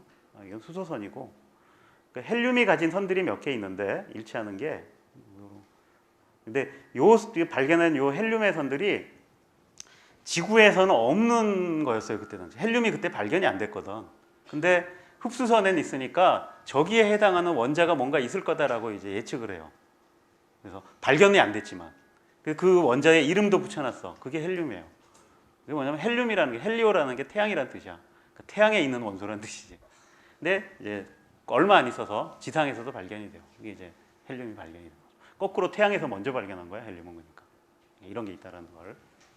그래서 이게 별을 공부하는데 굉장히 중요해요. 그러니까 자. 내가 전체 스펙트럼을 보면은 별의 온도를 알 수가 있어요. 그 다음에 이렇게 선 스펙트럼, 흡수선을 보면 그 별이 이제 어떤 원자들로 돼 있고 대기 상태가 그러니까 압력이나 온도 이런 거를 정확하게 알아낼 수가 있어요. 예. 자, 여기까지 이제 빛에 대한 공부를 대충 마쳤어요. 예. 혹시 뭐 질문할 거 있어요? 빛에 대한 공부가 이걸로 끝이 아니에요. 사실 훨씬 더 많은데 뭐 우리에게 필요한 것만 이렇게 약간 요약해서 지금까지 한 거예요. 자, 없으면 이제 망원경 공부로 넘어가 봅시다. 자, 망원경이라고 하는 거는 대략적인 역사가 이제 일단 처음에 이제 그 망원경은 다 이 빛의 굴절을 이용한 렌즈를 사용했어요. 근데 이 렌즈라는 걸 사람들이 언제부터 알았냐? 굉장히 오래부터 알았어요. 그거 어떻게 알았냐? 뭐 돌 중에 투명한 돌이 있거든. 근데 그 돌들이 굴절이 되니까 이게 방해석이라든지 수정이라든지 이런 거 보면 그걸 깎으면 렌즈처럼 된다는 걸 알고 있었고, 그 다음에 유리 가지고도 만들 수 있다는 거. 유리도 흔하잖아요. 쉽게 만드니까. 예. 그런 걸 통해서 다 알고 있다가 그래서 이미 이 14세기, 15세기에 오면 저걸 이용해서 사람 눈이 나쁜 거를 보정해 줄 수 있다. 그죠? 내가 렌즈를 가까이 대니까 오늘 안 보이던 게 잘 보인다 이런 거예요. 근데 사람들이 그 근시나 이제 원시가 있는 비율이 있단 말이에요. 근시 많잖아요. 그러니까 그런 사람들에게 렌즈를 쓰면 이게 더 잘 보이게 할 수 있다라는 거하고, 그 다음에 나도 이제 충분히 늙어서 사람 다 나이 들면 원시가 돼요. 노안이 온다 그러지. 그러니까 이 렌즈의 그 눈이 가지고 있는 렌즈의 조절 능력을 잃어. 가까운 데 있는 걸 보려면 렌즈를 압축을 해줘야 되는데 안 돼. 안 보여. 그래서 가까운 데 있는 게. 여러분들은 이게 뭔 소린가 할 거야. 내 나이 되면 알 거예요. 이게 다 알게 돼. 근데 이런 거를 이제 돋보기 써가지고 보정을 해요. 이거 다 했어요. 그러니까 이미 이 시절에 해가지고 이런 것도 다 특허내가지고 팔아먹고 하고 있었던 거지. 그러니까 이 시절에 이제 안경사 하면은 굉장히 이제 근사한 직업이었어요. 예. 근데 이 안경 만들던 이 안경사 중에 렌즈를 맨날 하나만 대가지고 다 해결을 했는데 렌즈 두 개를 딱 대보니까 저 멀리 있는 게 확대돼 보인다라는 걸 발견한 거야. 예. 그래서 처음에는 이제 볼록 렌즈를 멀리 대고 그 뒤에 오목 렌즈를 대면 볼록 렌즈만 멀리서 보면 이게 뭐가 상이 안 맺혀서 잘 안 보이는데 오목 렌즈를 대서 내가 이걸 잘 거리만 맞추면 저 멀리 떨어져 있던 게 더 잘 보인다라는 걸 알아내서 그거를 이제 특허를 내줘. 예. 이거 쓸모가 굉장히 많겠지. 어디에 쓸모 있겠어요? 전쟁터야. 예. 적군이 멀리서 오는데 눈으로 볼 때는 안 보이는데 망원경으로 보면 잘 보일 거 아니야. 중요하지. 그다음에 항해할 때도 물론 중요해요. 멀리까지 보니까 굉장히 쓸모가 있어. 그래서 당장에 이제 저게 전쟁터로 이제 팔려 나가기 이제 되죠 이제. 네. 그 시절에 이제 이 천문학에서는 이 망원경을 가지고 천문학을 한 사람이 나타나요. 그게 갈릴레이야. 그래서 갈릴레이가 처음으로 이제 자기가 정확하게 이 사람도 나름대로 특허를 냈는데 사실은 그것 때문에 나중에 욕 먹어요. 먼저 만든 사람들이 있는데 자기가 먼저 했다고 클레임을 했는데 자기가 직접 만든 건 사실인 것 같아. 그래서 만들어가지고 이 관측을 해서 이제 이 여러 가지 일을 하죠. 그래서 지난 시간에 보였던 뭐 금성의 상변화도 이제 보고 목성 위성이 있다는 것도 발견하고 뭐 은하수가 별의 집단이라는 것도 알아내고 등등을 해요. 근데 이제 그러니까 이 시절에 그러니까 망원경은 앞에는 볼록 렌즈, 뒤에는 오목 렌즈 이렇게 돼가지고 썼어요. 예. 그래서 갈릴레이가 만들었던 거는 최대 배율이 한 30배 됐던 것 같아. 그다음에 이때 당시는 근데 렌즈가 성능이 그렇게 좋을 수는 없죠. 현재처럼 표면을 매끈하게 잘 깎지를 못했으니까 오차가 많았어요. 그래도 뭐 이런 데 관측하는 데는 큰 문제가 안 됐던 거지. 이제 이 케플러도 이 망원경 사업에 뛰어드는데 이 사람은 이제 이 렌즈를 볼록 렌즈를 쓰는 이제 망원경을 이렇게 만들어냈어요. 아이디어를 냈어. 자기가 만들진 않고 만드는 기술은 또 다른 기술이니까. 근데 볼록 렌즈를 쓰면 장점이 뭐냐면 요 가운데 이제 상이 맺히는 데가 있어요. 그래서 요 상 맺히는 데다가 내가 눈금자를 갖다 놓으면 그 망원경 안에다 자를 설치해가지고 정확하게 잴 수가 있어. 이런 장점이 있는데 그걸 나중에 이제 19세기에 제대로 한번 써먹게 되죠. 이제 그 기술을. 내가 위치를 정확하게 잴 때 이게 도움이 된다는 거야. 이게. 그다음에 뭐 그 후에 여러 사람들이 이제 망원경을 이제 그러니까 점점 이제 배율이 좋으려면 어떻게 해야 돼요? 이게. 일단 망원경은 나중에 보면 성능이 두 가지가 있어. 하나는 집광 능력이라는 게 있어. 빛을 얼마나 모아오느냐. 이거는 렌즈 크기가 얼마나냐에 따라 달라졌어. 크면 클수록 유리해요. 이게. 근데 크면서 배율을 높게 만들려면 얘가 이제 그 초점 거리를 맞춰야 되는데 이게 맞추려면 볼록해야 돼. 근데 렌즈 사이즈가 커지면 커질수록 가에는 얇고 가운데는 무거워져요. 그렇잖아. 볼록 렌즈가 너무 무거워지는 거야. 이렇게 해가지고 렌즈 큰 거 못 만들어요. 너무 유리도 많이 들어가고 깎기도 쉽지 않고. 그래서 근데 그럼에도 불구하고 사람들이 이제 많이 노력을 하죠. 그래서 자꾸 키우는 거야. 그러니까 내가 좋은 망원경을 만들어내려면 일단 그러니까 이 저쪽 대물 렌즈 쪽에 이게 키워야 돼. 근데 그걸 키우다 보니까 어떤 건 문제를 발견했냐면 이게 그 빛이 분산이 된다는 거야. 굴절률이 파장에 따라 달라서 상이 흐려져요. 무지개 색깔로 보이는 거야. 그걸 이제 색수차라 그래요. 그 렌즈를 키워서 하려니까 이게 그런 색수차 때문에 상이 흐려져서 별 같은 거 제대로 관측하는데 한계가 있다라는 거지. 이제. 근데 그거를 극복하려면 어떻게 해야 되느냐? 초점 거리를 길게 하면 돼. 그러니까 렌즈는 크게 만들고 길게 만들려니까 근데 그럼 어떻게 망원경이 길어져야 돼요. 이런 거 나오는 거야 이제. 이렇게. 이거 50m짜리 뭐 만들어요. 근데 여기를 이렇게 처음 망원경은 이렇게 통에다 만들었는데 통을 50m 만들 재간이 없잖아. 그걸 유지할 재간도 없고. 그래서 온갖 아이디어들을 내게 돼요. 그래서 그냥 통 안 만들고 렌즈만 설치해서 만드는 거 뭐 등등 막 해다가 이제 너무 길어져서 이제 못 쓰게 되고 그래서 이제 이 다른 쪽에 이제 아이디어를 내게 됐는데, 그건 뭐냐면 이제 렌즈 대신에 거울을 써도 된다라는 걸 이용한 거죠. 이제. 그래서 이 거울을 써가지고 또 똑같이 망원경을 만들 수 있다라는 아이디어는 처음 낸 사람은 여기 나온 대로 이제 뉴턴이에요.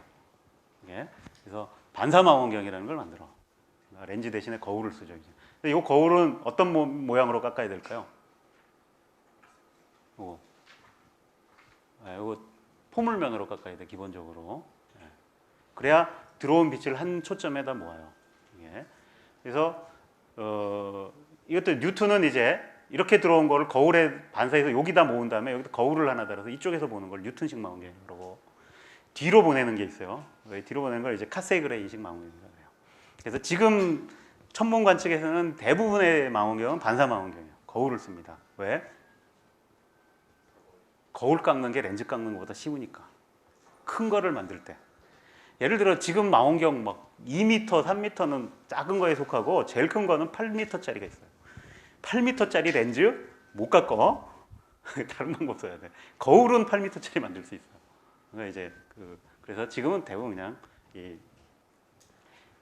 반사 망원경을 쓰고, 이제 이런 굴절 망원경에 이제 반사 망원경도 계속 발전을 하는데, 이제 이거 망원경 만드는데 가장 이제 열을 올렸던 사람 중에 한 사람이 유명한 허셀이에요. 예. 이 사람은 원래 과학하던 사람이 아니야. 음악하던 사람인데 집안에 돈이 좀 있었어. 그래서 취미생활로 망원경 만들기를 했던 거야. 예. 돈이 있으니까. 그래서 만들다 보니까 재밌거든. 그걸로 이제 별도 관측하고 하다가 내가 세계 최고의 망원경을 만들어 보자는 욕심이 이제 생겨요. 그래서 계속 제작을 하는 거야. 점점 구경을 키워. 이게 키울수록 여러 가지 난관이 있어요. 이게 제일 난관은 뭐냐면 일단 반사 망원경인데 거울을 깎는 거예요. 근데 작은 거는 여러분 거울 어떻게 만들어요? 우리가 보통 보는 거울은 유리로 만들고 그 뒷면에다가 은 같은 거 칠하죠 이제. 근데 그건 너무 망원경으로 쓰기에는 안 좋아요. 왜냐면 일단 포물면을 만들어야 돼. 근데 유리로 포물면을 정확하게 만든다? 이게 쉽지가 않아요, 큰 거를. 그래서 어떻게 하냐면 이 구리를 써요. 이렇게. 그 거울용 구리가 있어. 지금도 의사들이 써요. 이렇게 들여다보고 하는데. 그 거울을 깎는데 이걸 매끈하게 깎아야 돼. 반사가 잘 되고 안 되고의 성능은 표면을 얼마나 매끈하게 깎고 금면을 얼마나 완벽한 포물면으로 깎느냐. 이 포물면으로 깎는 게 그러니까 원으로 깎는 것보다 약간 기술적으로 어려워. 이게 그거 잘 깎는 사람이 필요했던 거죠. 그거 이제 할 일 없으면 가가지고 열심히 그 거울면 밀고 있는 거야.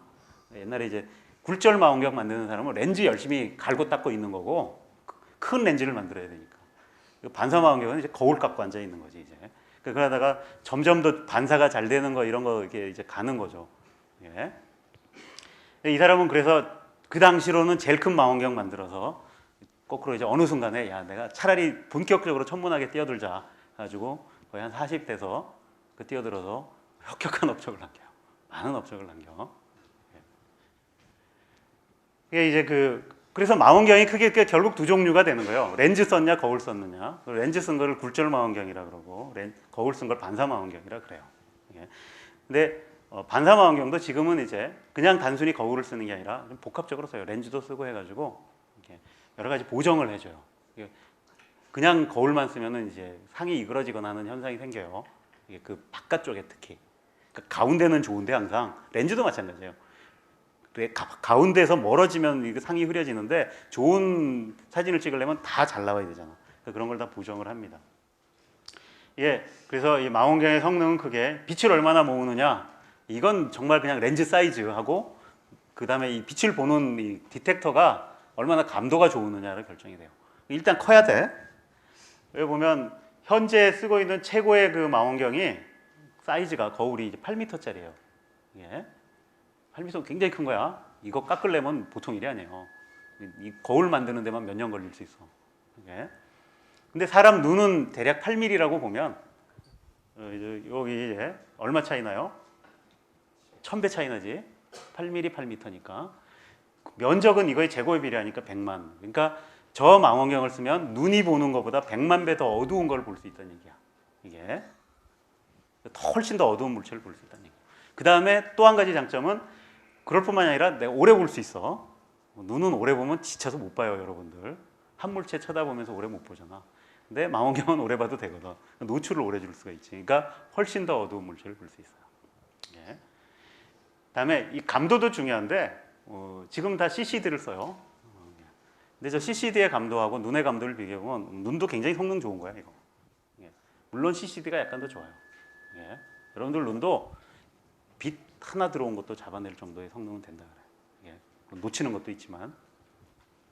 그다음에 이제 이거는 이제 어두운 물체를 보는 능력이고, 그다음에 얼마나 물체를 잘 선명하게 보느냐 구별해서 이걸 이제 분해능이라 그래요. 이 분해능도 역시 이건 사용한 빛의 파장하고 그 렌즈나 거울의 크기하고 관계가 돼요. 이걸 나눠준 거기 때문에 파장이 짧은 놈을 쓸수록 더 유리하고 사이즈가 클수록 유리해요. 그러니까 당연히 망원경은 그러니까 일단 큰 게 좋은 거야. 그러니까 분해능도 좋고 집각 능력도 좋아요. 크게 만들어야 돼. 돈이 많이 들어 그렇지. 여기 보면 이게 그 분해능에 따라서 사진이 얼마나 달라지나를 보여주는 거예요. 그러니까 이렇게 찍을 거를 내가 이렇게 찍을 수 있다라는 거지. 그럼 이걸 연구하는 거 확 차이를 줄 수가 있어요. 눈에 보이는 게 확 달라지니까. 그다음에 이 분해능에 영향을 미치는 게 사실은 그러니까 이 망원경의 성능대로 하면 내가 이 지름 1m짜리만 만들어도 각도를 0.001초까지 구별할 수 있어요. 이론적으로는. 근데 지상에서는 그게 불가능해. 왜냐면 망원경 아무리 잘 만들어도 위에 대기가 있어가지고 이 빛이 대기를 통과해서 오잖아, 별빛이. 그러면 이 대기 자체가 요동을 해요. 그러니까 이게 터벌런스가 있어. 그 막 흔들려 상이요. 그 흔들리는 크기가 훨씬 커. 이것도 지금 대기의 요동에 의한 걸 시뮬레이션 하는 거예요. 그러니까 달 표면을 봐도 이렇게 대기가 요동치면 이게 보일 때마다 이렇게 요동 상태에 따라 이렇게 달라진다는 거예요. 상이 흐려지는 거예요. 예. 이걸 해결하는 방안? 우주에 가면 돼. 그죠? 대기 없는 데 가서 하면 되잖아요. 그렇게 해서 한 게 우주 망원경이에요. 허블 망원경 같이. 그래서 우주로 갈 생각을 하는 방법이 있고, 또 하나는 현재는 다른 방법으로도 할 수 있다는 거야. 뭐냐면 망원경이 보는 방향으로 레이저를 쏘면 쏜 레이저가 이렇게 반사돼서 튕겨져 오는 걸 보면 그 방향을 따라서 대기가 어떤 상태가 있는지를 다 알아낼 수가 있어요. 습도, 밀도 이런 걸 알아내. 그러면 그걸 보정을 해줘. 그러면 그걸 이제 어댑티브 옵틱스라 그러는데, 이렇게 하면 이게 이제 그런 걸 안 하면 분해능이 한계가 1초 정도 되는데, 저 어댑티브 옵틱스를 하면 100분의 1초, 그래서 1000분의 1초 사이까지 얻을 수가 있어요. 그러니까 거의 저 우주에 나가 있는 거랑 거기까지는 아니더라도 비슷하게 성능을 얻을 수 있다는 얘기지. 그래서 현재 이 모든 현대적인 망원경, 제대로 된 거, 천문 관측용으로 쓰는 망원경은 다 이걸 받아들여서 하고 있어요. 네, 그래서 망원경 옆에 레이저 기지가 항상 있어. 쏘는. 그다음에 이런 그 망원경의 성능을 제한하는 요소 중에 이제 수차라는 게 있어요. 예. 이게 다 상을 흐리게 하는 것들이야. 그래서 옛날에 렌즈 쓰면 우선 극복이 안 되는 게 색수차예요. 이게 파장마다 굴절률이 달라가지고 이게 여기 보면 이런 식으로 무지개가 보이는 거야 이게. 그래서 이런 엣지 같은데 무지개가 생기면 상이 흐려져서 잘 안 보여. 이거를 극복하는 방안을 이제 이 렌즈를 조합하면 돼요. 굴절률이 다른 유리를 써가지고 렌즈를 여러 개 붙여서 다 해결을 했어요. 예. 여러분들 가지고 있는 보통 카메라 같은 데는 다 그 복합 렌즈를 써서 저 색소차를 없애요. 예. 그리고 렌즈 값이 비싸지지 대신에. 그 다음에 여기 그 집광 능력 중에 보면 이게 렌즈나 거울이 100% 흡수하거나 반사를 하질 않아요. 그래서 이것도 계산을 해야 돼. 근데 요새는 그걸 어떻게 하냐면 렌즈나 거울에 코팅을 해요. 코팅을 하면 이 흡수율과 반사율을 거의 이제 100% 가깝게 만들 수 있어요. 그래서 여러분들 그 카메라 렌즈에 보면 이렇게 다 코팅되어 있는 게 보일 거예요.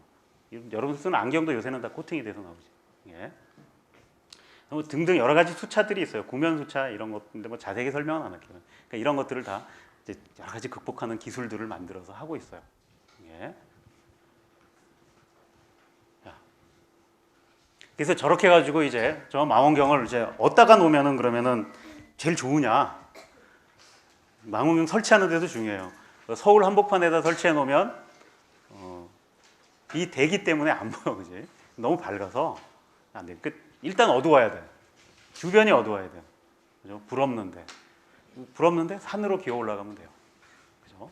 뻑뻑 기어 올라가면 거기 안 사니까 사람이. 그리고 그 다음에 중요한 게 빛이 습도가 높으면 흡수가 많이 돼요. 그러니까 될 수 있는 대로 공기가 건조한 게 좋아. 그리고 기왕이면 온도가 낮은 게 좋아. 추울 때 가면 좋아요. 예. 여기 이제 그래서 별이 제일 볼 때는 언제 겨울이에요.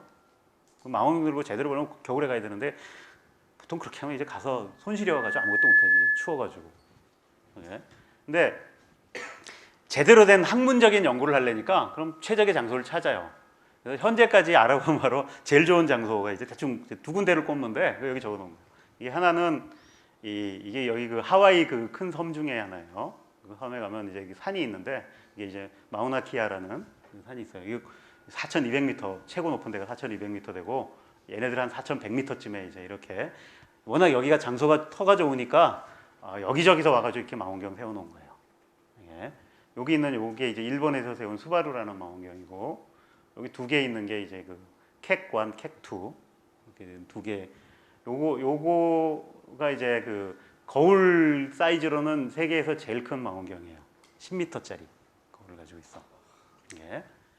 그다음에 이쪽에 있는 게 아마 제민일 거고 뭐 이렇게 여러 개가 있어요. 이제. 예. 또 한 군데가 어디냐면 그 여기는 이제 그 칠레 안데스 산맥 그 꼭대기 고원지대가 있어요. 그 높이 한 2,600m 정도 되고 사막이야. 좋잖아요. 건조하고. 사람 살기가 나빠서 그렇지 이런 데는 제일 좋아요. 여기다가 기지 세워놓고 가요. 저런 거 이제 연구하는 친구들이 있어. 저 팀에 들어가서 한 번 가면은 보통 1년간 가요. 왜냐하면 오가기가 쉽지 않으니까 6개월, 1년 단위로 끊어줘. 예. 한 번 가면 정말 귀양살이야. 아무것도 할 게 없어. 그래서 연구해야 돼. 그러니까 뭐 주변에 뭐가 있겠어? 4,200m 고지에 누가 올라와요 여기. 그다음에 적응해야 돼 고지에. 4,200m 정도면 적응하기도 쉽지 않아요. 예. 여기 사막지대 가봤자 정말 아무것도 없어. 그러니까 풀도 안 자라. 그냥 황량한 데서 이것만 하늘만 쳐다보다 오는 거예요 이제. 그나마 그래도 이게 이런 데는 교통이 나쁘지 않아요. 도로도 제대로 뚫려 있고. 예, 나는 이제 코스믹 데이 같은 거 연구 많이 하는데 그런 사이트 중에 이제 중국의 티벳 같은 데서 많이 해요. 거기도 좋거든. 빈 땅 많고 거기다 이렇게 널어놓고 해요. 감지기를 쫙 몇 킬로미터 널어놓고 해요. 가면 한 번 가는데 한 3, 4일 걸려. 가는데 예. 가서 기양살이 하다 오는 거지 이제 실험하는 사람들은. 예. 이 망원경 중에 이제 아까 굴절 망원경하고 반사 망원경이 있다 그랬는데 이게 그 굴절 망원경 만들었던 것 중에 제일 큰 거예요. 그러니까 실제로 사용됐던 망원경 중에는. 예. 지름 1m짜리야. 렌즈는 1m만 깎아도 이게 너무 무거워. 유리로 만들면. 그래서 유지하기도 힘들고 그 다음에 색수차 때문에 색수차를 줄이려면 이거는 1m짜리를 렌즈 멀티 렌즈 쓸 수 없잖아. 어떻게 하냐면 이게 그 초점 거리를 무지하게 늘려요. 대포가 나오는 거지. 40m짜리 뭐 이런 거 나오는 거지. 예. 그래서 실제로 이제 써먹었던 마지막 굴절 망원경이에요. 최대. 한때 이거보다 더 큰 거를 이제 전시용으로는 만들었는데 그건 실제로 쓰지는 않았다 그러더라고요.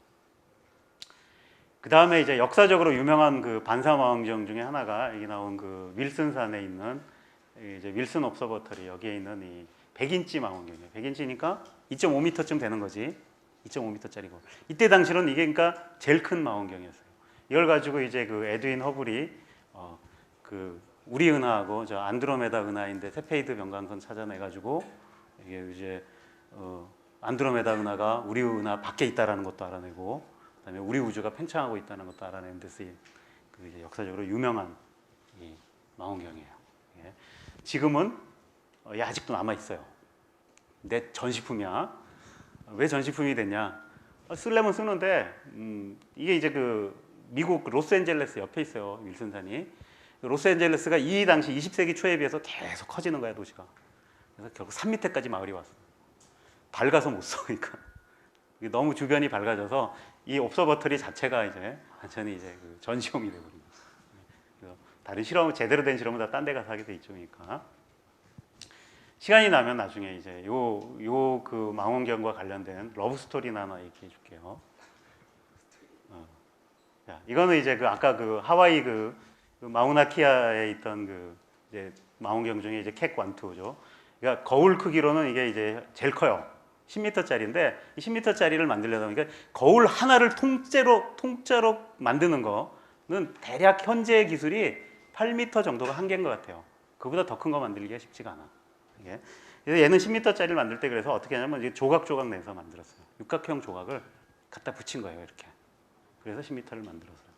그럼 얘가 이제 반사돼서 들어온 거를 여기서 다시 반사시켜서 여기로 들어가서 여기 안에 이제 CCD 카메라가 있는 거죠. 이렇게 봅니다. 이거 돌리려면 거대한 장치가 필요해요. 이거 자체만 해도 이게 수십 톤 돼. 저 지지대 뭐 해가지고 그래서 쓰고. 그다음에 이제 이거는 이제 그 칠레 거기 있는 건데 이건 우리나라 팀도 이제 참여하고 있는 거예요. 그 베리라지 텔레스콥이라는 건데 이건 8.2m짜리. 이건 통짜예요. 거울이 8.2m짜리 하나 깎는 거야.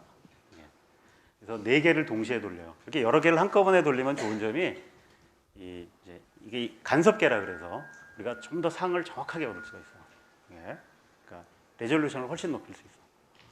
그러니까 그런 데 쓰이고. 그 다음에 이제 아까 얘기한 게 아예 그냥 대기가 없는 데 가면은 레졸루션을 확 높일 수 있죠, 이제. 그래서 올린 게 이제 이 허블 망원경이에요. 이게 이 허블 망원경의 그 거울은 2.4m짜리야. 근데 이걸로 얻을 수 있는 레졸루션이 그 지상에 있는 10m짜리랑 보다 더 나아요. 어떤 면에서는. 예. 그다음에 뭐 이렇게 해가지고 이제 하루에 몇 바퀴씩 돌면서 요 거울 여기 깎은 거 보이죠? 이게 사실 이 거울을 처음에 깎았을 때 이제 저 깎은 회사가 조금 잘못 깎았어요. 예. 그래가지고 상이 흐려지는 이제 이렇게 나와가지고 수리를 했죠. 저 수리하는 게 이제 이 우주 개발에 뭐 어떻게 보면 한 스텝 같은 거였어요. 그러니까 기술자가 가서 정말로 저 인공위성 붙잡아서 가서 이제 수리를 한 거지. 그러니까 저 위에 가서 기계를 고칠 수도 있다는 걸 테스트해 본 거죠. 이제. 근데 이 거울 잘못 깎은 회사는 그 후로 수주가 안 들어와서 망했다고 그래요.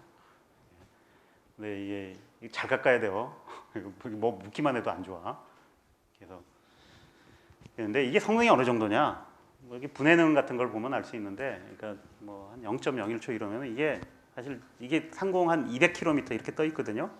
200km에서 사진 찍어도 사람이 몇 명 있는지 다 셀 수 있어요. 이게. 근데 사실 저거를 하기 전에 저 망원경을 왜 만들었겠어요? 하늘 보기 전에 땅을 봐요, 사람들은. 이제 정찰용으로 만든 정찰 위성. 그러니까 위에서 지구 위를 돌면서 사진 찍으면 진짜로 밑에 사람 몇 명 있는 것까지 다 셀 수 있어요. 그런 걸 몇 개를 띄워본 끝에 저런 거 하는 거야. 돈이 남으면 이제 항공용으로도 쓰는 거지. 이렇게. 근데 이게 지금 현재 가장 이제 이거는 굉장히 생각보다 성공적이었어요. 또 인공위성이 한번 올라가면 인공위성의 수명이라는 게 있어요. 보통 이게 한 10년 쓰면 끝이야. 그러니까 왜냐하면 연료를 써야 되기 때문에 궤도 수정하고 하는데 연료 떨어지면 끝이지 뭐. 근데 이거 잘 만들어가지고 생각보다 훨씬 오래 가고 있어요. 예. 자, 다음 주제는 뭐냐면 우리가 지금까지는 이제 다 눈으로 볼 수 있는 그 망원경이에요. 그러니까 그건 뭐냐면 전자기파 스펙트럼이 이렇게 있는데 그 중에 비지블한데 그러니까 눈으로 보이는 것만 이제 했는데 그러니까 눈에 안 보이는 것도 할 수 있다라는 거죠. 이게. 그래서 우리가 눈으로 보면 이렇게 보이는 것도 X선을 이용하면 안이 들여다 보이죠. 그러니까 뭔가 다른 면을 보려면 다른 걸 이용하면 된다라는 거예요. 이거는 뭐냐면 사람을 적외선 카메라로 찍은 거예요. 그러면 사람 몸에 온도가 다 보여요. 이게 빨간 데는 더 뜨겁고 파란 데는 좀 온도가 낮은 데고 이렇게. 그죠? 사실 꼭 빛이 아니라 다른 파동을 써도 돼요. 초음파 써가지고 여러분들 몸속 다 뭐가 있는지 다 알아낼 수 있잖아요. 마찬가지로 다양한 걸 이용해서 보자라는 건데 이 밑에 있는 이 사진이 보여주는 것도 이게 다 태양을 찍은 거예요. 근데 태양을 내가 가시광선 영역, 눈으로 보이는 영역에서 보면 이렇게 보여요. 노란색에 흑점 좀 있고. 근데 이거를 X선을 찍어보면 이렇게 보여요. 여기 보이는 것들이 뭐냐? 이게 가시광선으로 보면 이 태양의 표면에서 일어나고 있는 일들이 잘 안 보이는 거야. 그냥 저거는 온도 5800도짜리구나 밖에 모르는 거예요. 근데 내가 이 사진을 찍어보면 태양의 표면이 난리법석이구나라는 걸 알 수가 있지. 이건 이제 X선으로 찍은 거야. 그러니까 태양 표면이 끓어오르는 게 보이는 거예요. 이게. 그러니까 다른 게 보이는 거죠. 안이 보이는 거예요. 이거는. 그다음에 이거는 중성미자 오는 걸 보는 거예요. 이거 훨씬 더 어려워. 이 중성미자는 태양 한가운데에서 핵융합 반응에서 나오는 거야. 이게 그 안에서 나오는 빛은 태양을 통과를 못해요. 못 나와. 그 안에 갇혀서 온도만 올리는 거지. 근데 중성미자는 그걸 뚫고 나와요. 그러니까 우리가 이거를 보면 태양 안에서 그 코어에서 어떤 식으로 핵융합 반응이 일어나는지를 알 수 있다는 거죠. 이게 정보를 얻는 거죠. 대신에 나쁜 점은 뭐냐? 보기가 힘들어. 태양을 뚫고 나올 정도면 그걸 잡으려면 뭔가 어마어마한 장치가 있어야 될 것 같죠. 그죠? 예. 그래서 지금 보면 이 전자기파 스펙트럼의 다른 부분도 이용해서 지금은 다 해요. 그래서 적외선, 전파, 자외선, X선, 감마선을 다 봅니다. 근데 이걸 이제 보려면 뭘 고려해야 되냐면 우리가 이걸 보는 장치를 지상에다 둘 거냐 저 위로 올려야 될 거냐를 결정해야 되는데 지상에다 두려면 결국 대기를 통과를 할 수가 있어야 돼요. 근데 이 전자기파 중에 대기를 잘 통과하는 영역이 이렇게 두 군데가 열려 있어. 하나가 전파고 또 하나는 비지블 라이트 근처예요. 이게.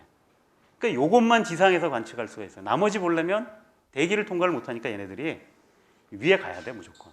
그래서 적외선 또 제대로 보는 거, X선, 감마선, 자외선 이런 것들은 다 저 인공위성 띄워서 위에 가서 봐야 돼요.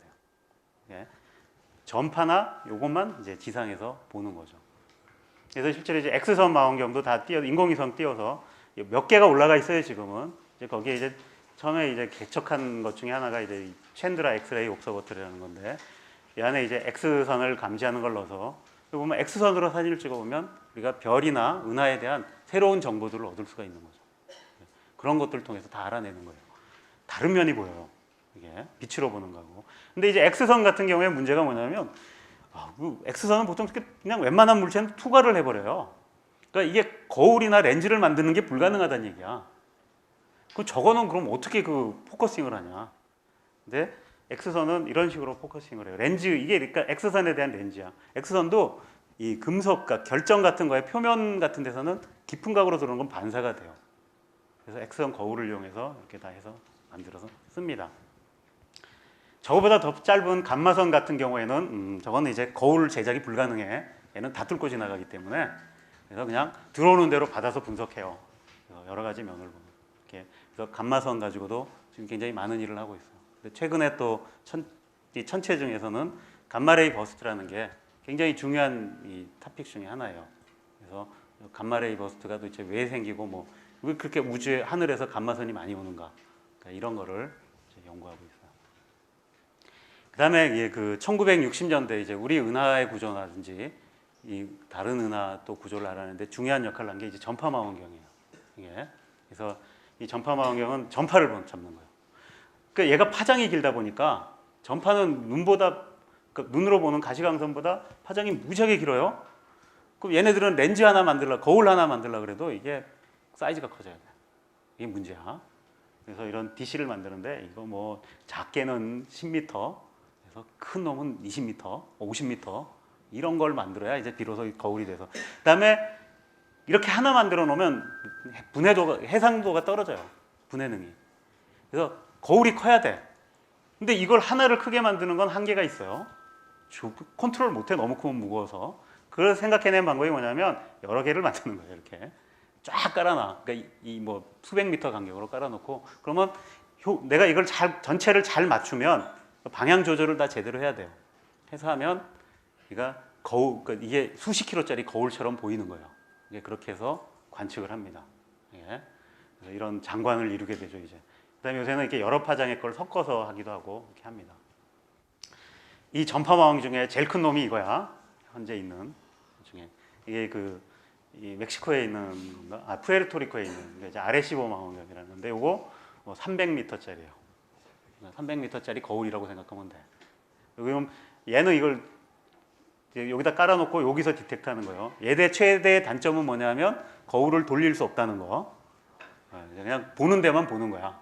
그러니까 실험을 할 때 그러니까 얘가 돌아가는 면에 맞춰서 해야 돼. 그러니까 내가 이걸 돌려서 뭘 하겠다는 생각을 버리고 얘 성능이 어느 정도라는 걸 얘기할 때 보통 이제 그 달에서 친 휴대폰도 잡을 수 있다 그래요. 얘 전파는. 그래서 얘가 한 주요한 공로 중에 이제 그 금성에 레이더 쏴가지고 금성까지 거리 정확하게 재는 데도 쓰고 그런 데 썼어요. 그 다음에 영화 촬영에도 썼어. 007 시리즈 중에 하나가 여기 가서 여기 매달려가지고 내려오고 뭐 이런 영화도 있었어요. 그런 데도 쓴다. 이런 거 보면 참 사람들이 참 뭔가 하나 연구를 제대로 해보겠다고 별 미친 짓 다 하는 거죠. 자, 근데 그런 거에 이제 망원경이 이제 그 X선 뭐 전파 넘어서 심지어 이제 중성미자도 아까 그 태양 찍은 거 있잖아요. 그걸 찍은 망원경이 이건데 중성미자는 대부분 이거는 뭐 투과력이 너무 좋아. 여러분 지금도 여러분들 몸이나 몸이 아니라 사실 지구 자체를 수많은 중성미자들이 그냥 뚫고 지나가고 있어요. 예. 그 중에 내가 몇 개를 잡아내려면 이런 게 필요해요. 이게 물탱크야. 이제 이 일본의 그 가미오카라는 데 가면 옛날에 이제 그 광산 밑에다가 1.5km 정도 들어가나? 1000m 정도에 이게 지름이 40m쯤 되고 높이가 40m인 이런 물통을 해놨어요. 이 물에 5만 톤의 물을 채우는데 이 물은 정말 순수해야 돼. 그러니까 이 방사능 물질이 조금이라도 섞여 있으면 안 돼요. 다 걸러. 이렇게 걸러서 순수한 물을 채우고 그 물 속에다가 이제 중성미자가 지나가다가 이제 물 핵을 탁 건드리면 뭔가 튀어나와요. 이게 지하에 가야 되는 이유가 그거야.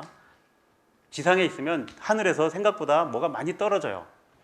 그럼 이게 중성미자인지 아닌지 구별하기가 힘들어서 땅 속에 들어가서 하고 이 땅 속에서도 여기 방사능 물질들이 땅에 묻혀 있거든요. 그걸 다 조사를 해가지고 이게 시그널을 다 이렇게 알아낼 수 있어야 돼. 이거는 어디서 옆에 방사능 터져서 나온 거다라는 걸 그런 식으로 해가지고 이거 하는데 여기 보면 이게 이제 이 안에 그걸 수리하는 거예요. 여기 보면 이게 빛을 감지하는 이 광증배가 아니라는 거예요. 굉장히 섬세한 거야. 빛이 하나 들어오는 것도 잡아낼 수 있는. 근데 그거가 12,000개인가 들어가요.